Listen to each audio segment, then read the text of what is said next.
Hatimaye nchi ya Irani na Hezbollah washambulia Israeli kwa wakati mmoja. Nchi ya Irani na Hezbollah kwa pamoja wamefanya mashambulizi nchini Israeli kwa kile wanachosema ni kulipiza kisasi kwa Israeli kushambulia katika miji mikuu ya Lebanoni na Beirut.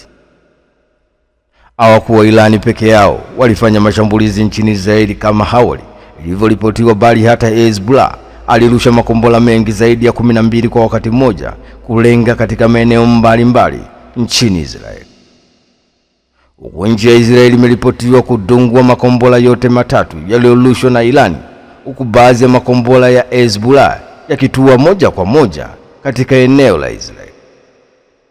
Nchi ya Israeli imedai muda mrefu watajibu kile kilichofanywa na Irani na Hezbollah, tena majibu yake yatakuwa makali sana kupita maelezo.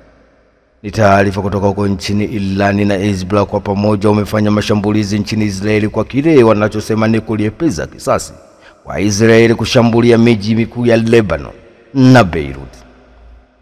Kwa Irani peke yao walifanya mashambulizi nchini Israeli kama awali ilivyoripotiwa, bali hata Hezbollah walirusha makombora mengi zaidi ya 12 kwa wakati mmoja kulenga katika maeneo mbalimbali nchini Israeli. Nchi ya Israeli imeripotiwa kudungua makombora yote matatu yaliyorushwa na Irani, huku baadhi ya makombora ya Hezbollah yakitua moja kwa moja katika maeneo ya Israeli.